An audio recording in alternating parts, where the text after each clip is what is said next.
Today I'm going to show you guys how to make these bags. I use them and put like headbands and hats, and like when I sell things at craft fairs, I'll be able to just put them in there and then close them up.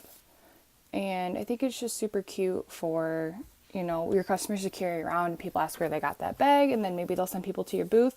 And then also they work great for mailing. Like you can just put all your stuff in here. I have stamps with my logo on them that I stamp on the front of like just my plain bags.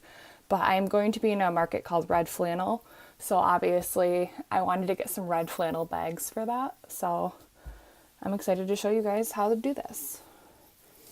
So I went to a local fabric store. They had a sale. I actually got this whole thing for just $3.67. And it's just cotton.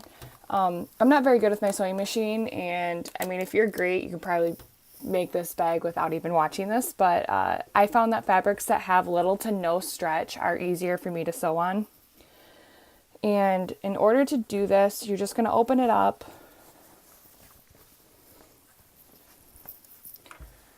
And you're going to cut a square, rectangle, I guess, and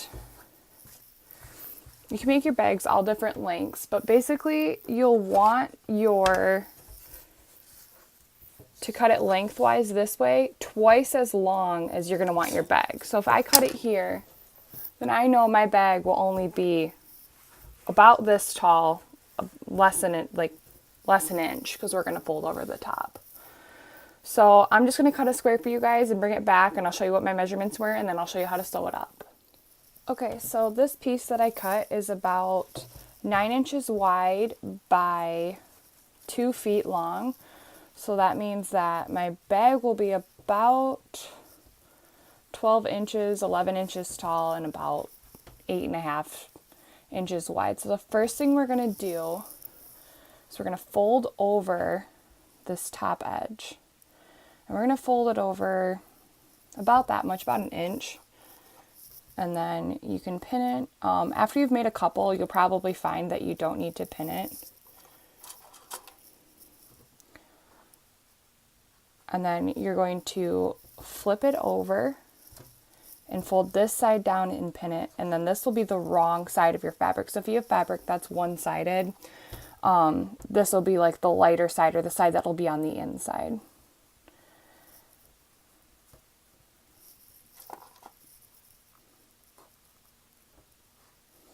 And then now you would take it to your sewing machine and do a straight stitch just all the way down.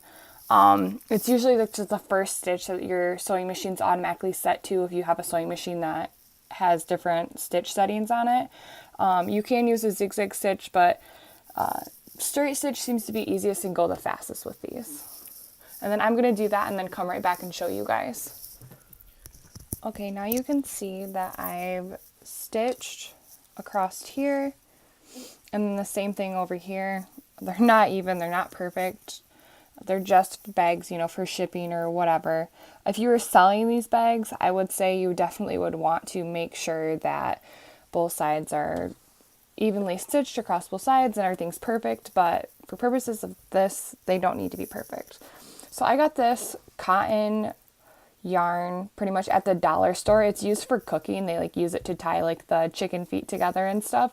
So it's super cheap to buy, but it looks nice, and they're like, I like using it better than yarn, but you can use ribbon or twine or anything else. So that's what these slots are for, that we're going to slide that through, and we're going to do that at the end. So once you do this, unfolded, the things are both on the inside, you know, on the same side they're folded in. So you're going to fold it so that its right sides are together, wrong sides are out on both sides. And then again, you're going to sew up, but you're going to stop when you get to this stitch so that you can pull that string through the end of these holes. So you're just going to, again, do a straight stitch on both sides. So I'm going to do that and show you guys what it looks like. Okay, so this is what the bag looks like now. I just sewed this edge all the way up to here, and I stopped before I went all the way to the top. So now you can flip your bag inside right,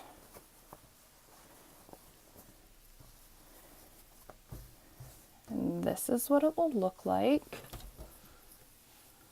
from the bottom to the top.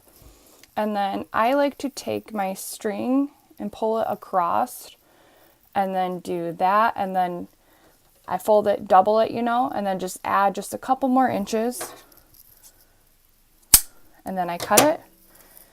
I have a yarn needle.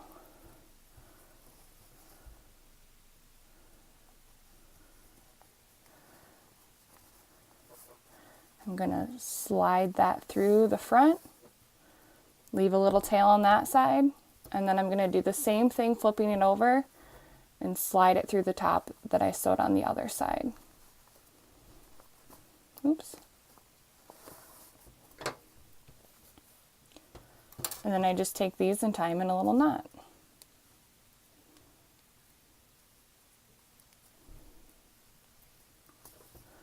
So you guys can do this with, like, you can do it where you pull the string just one way. You can do it where you pull the string on both sides to tighten the bag.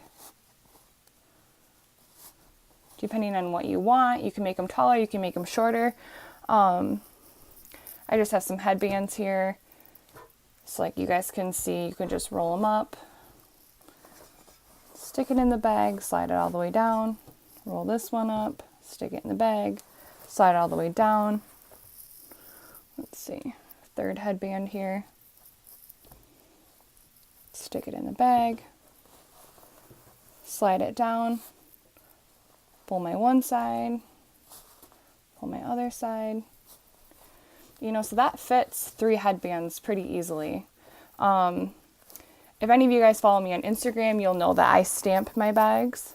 So you can get stamps. I'll put some links to some Etsy shops below that do some stamps. And I'll also do one cheaper alternative that's not through Etsy. It's not handmade, but they still make good products, and it's hard, you guys. You want to support other Etsy shops, but sometimes you just financially can't, and that's understandable. So I just have like a regular black ink. I take my stamp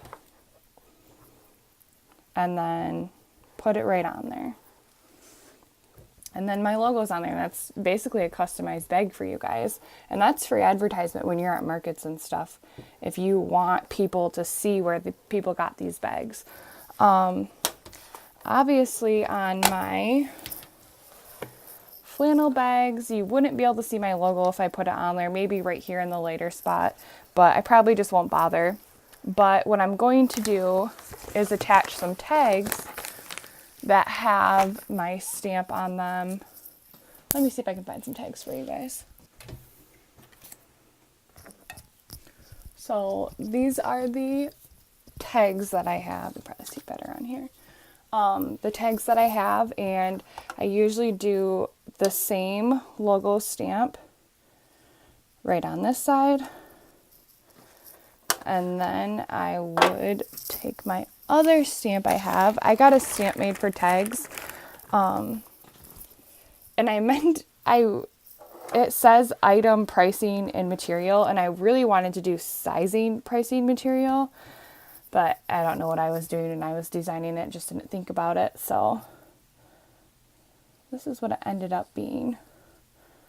It's a little crooked, but so, on these bags, I'll probably just take this tag that has my logo, and I'll just tie it right here on the string so that when they're hanging onto it on this bag, my tag will be right there advertised for my shop. And then people can see, like, oh, where'd you get that cool bag? Oh, I see it's from Taylor Lynn Crochet.